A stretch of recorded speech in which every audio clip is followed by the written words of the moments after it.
So in this video, I'm going to be showing you how I made a display for this hand compass my dad got at a yard sale. Basically used to be part of a flashlight that went in this container. He wanted the compass to come off, which is what I'm holding in my hand, and just have a regular display. I pride myself on making educational how-to YouTube videos for the average person. That's not really what this is going to be like, hence the title, and that is just because I don't have a lot of experience with the lathe, but I do film all of my projects. So the style I was going for, I was kind of remember this engine order telegraph machine from the Titanic movies. I liked the simplicity of it, so I wasn't going to make a very complicated vessel, just something that kind of mimicked that maritime look.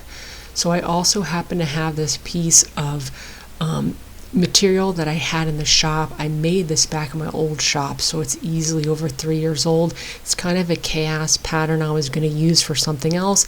I never ended up using it, and while I was looking for material to use for this project, kind of saw it in my peripheral in the back of the shop and thought it would be a good material for the center portion of this, because I didn't think I'd have enough for the whole thing.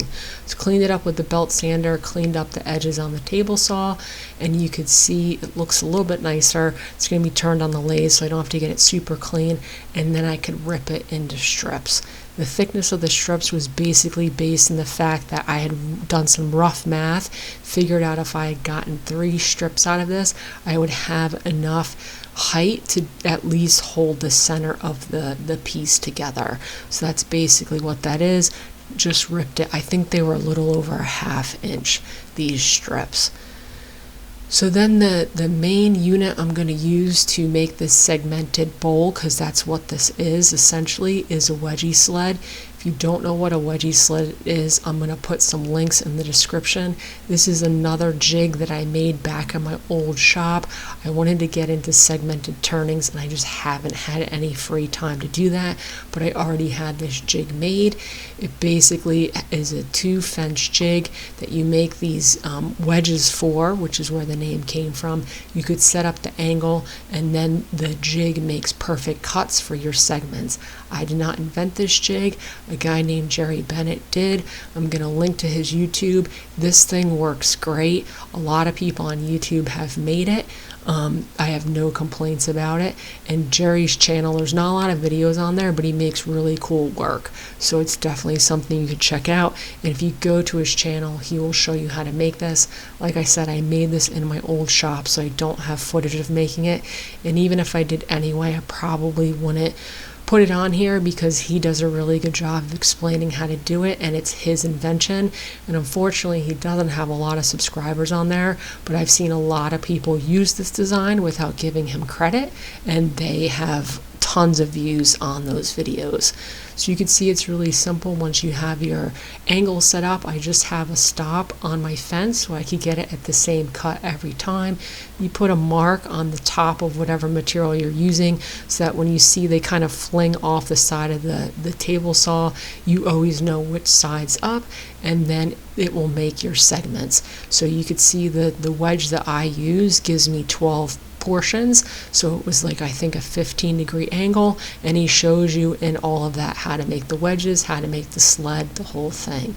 Now you can see I'm kind of pushing them away from the saw, and that is because I had the piece that flings them away from the saw a little bit better. I misplaced it, so just kind of filled in with a piece of scrap that didn't work as well, but you could see it kind of keeps it from these pieces kicking back on you once they're cut. So with all of this kind of chaotic pattern cut, like I said, I had enough material to fill in the center portion of this, but I didn't have enough to do the whole thing.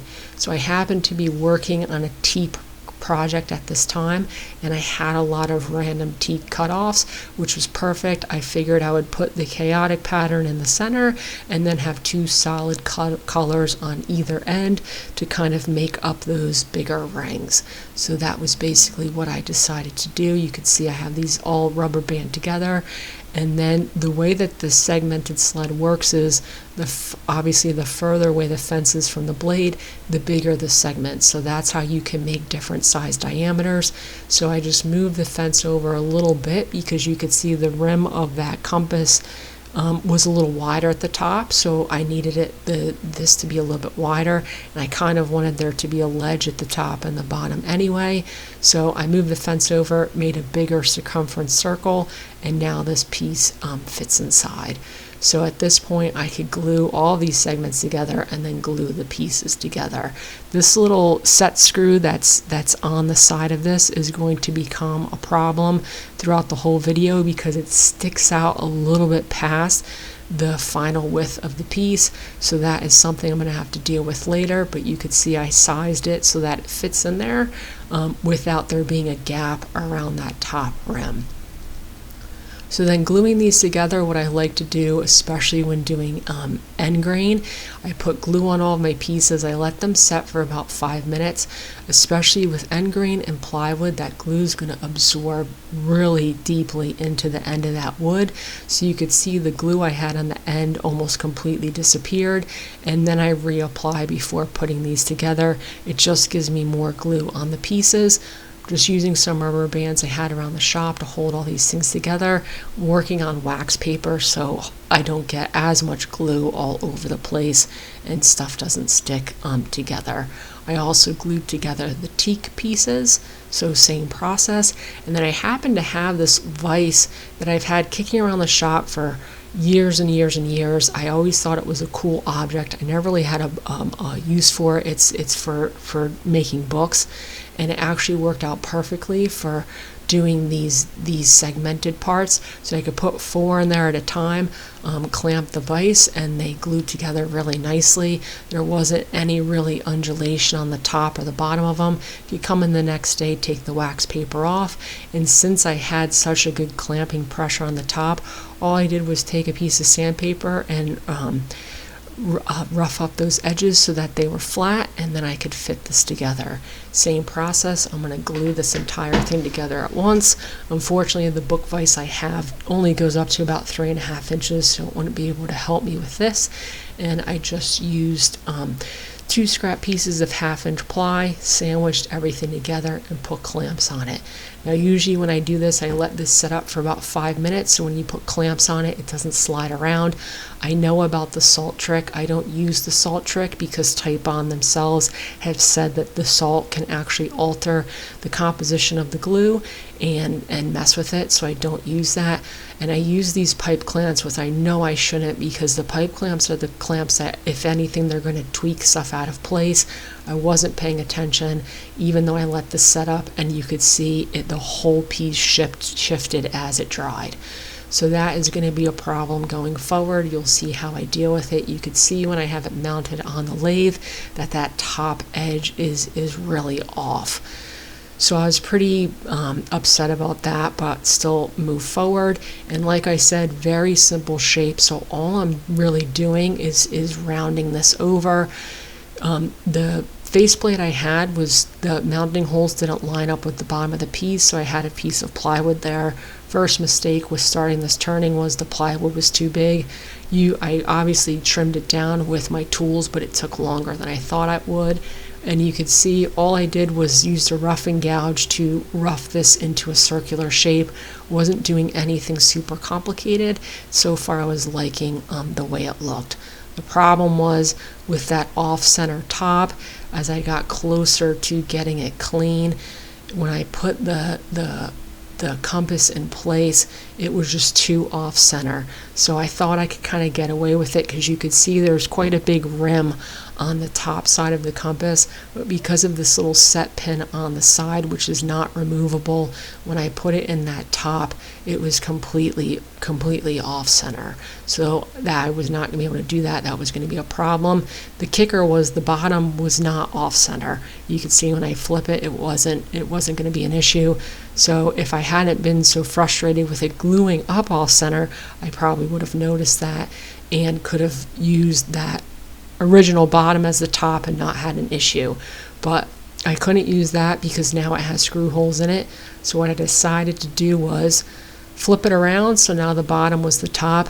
I took that all the way down and I basically just glued an entire new circle on the top, Luckily, because I was practicing with the wedgie sled, I had a ton of these teak pieces, so this wasn't that big of a deal.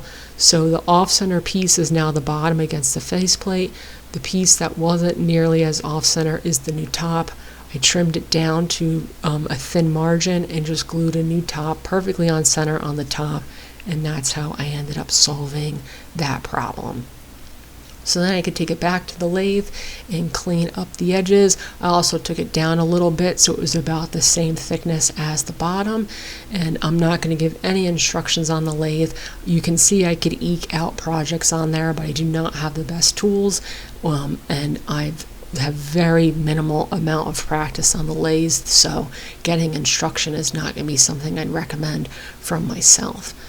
And then I just cleaned up the front. I wanted to practice cleaning up the inside of a vessel. That's something I've never done, but because of the off-center nature of how I made this, there wasn't enough thickness of material I felt comfortable with completely cleaning out the inside. So once the compass is in there, you won't ever see the inside anyway. And I decided not to practice on that with this piece. Could take the faceplate off, my piece of plywood on there as well. I also was use some double-sided tape as added insurance, and then that is the piece. So at this point now I could deal with that set screw that kind of bulges out.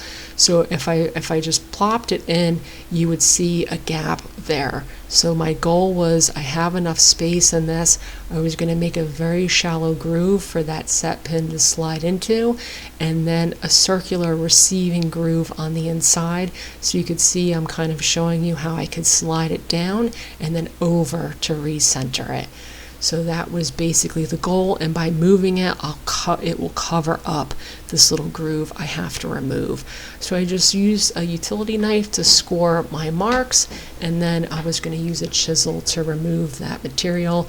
I realized that my hand is blocking most of that view, but it was not that much material I had to remove. With a chisel, I was able to just kind of piece that out pretty quickly. And then get a nice tight fit in there. You could see I'm really creeping up on it so it fits in there nicely without removing a ton of material. That's what that groove looks like.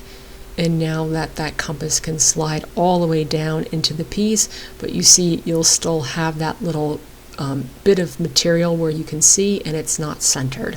So now I just used a Dremel on the inside to create a recess that set screw can slide into, and then the whole thing should be centered, and the top flange on the compass is now going to hide that groove I made.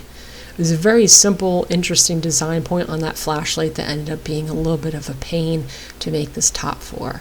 So you can see it slides down and then it actually kind of snaps into place, and then that is what that looks like. So I was pretty happy with how it turned out. Like I said, I wanted to keep it really simple. The whole visual appeal of this is the compass. I didn't really want this elaborate, intricate base, but I did want a little bit of style, so I was happy I saw that chaotic pattern piece of wood laying around the shop. For the base, I just used the base I had when I put it on the faceplate. I marked that inside diameter, and then I just sanded it down on my circular sander there, and I could pop it into place. I wanted it to be a tight fit without being too tight, because if you ever need to access the compass from the bottom, you could pop off that bottom, and that's how it fits. For the finish, I actually decided to go with shellac. This piece is a little bit older, and while I really like hard wax finishes in the shop, they leave a really clean look, and things that I want to look a little bit antique or older, I usually choose to go with oil, because a lot of older furniture is varnish. It has that oil in it. It gives it kind of that older amber hue, which I do like, and I do like shellac because I like the way it looks finished, and it's really easy to apply. I can do multiple coats a day and get a finish done in a day. I just added a foam bottom to this, and then I could pop this in place. It's held in there pretty sternly, because what I did was I just put a wet coat of shellac on top and then pop this in place real quick. So it's kind of friction fit in there with a little bit of shellac, but it can come out if you need it to.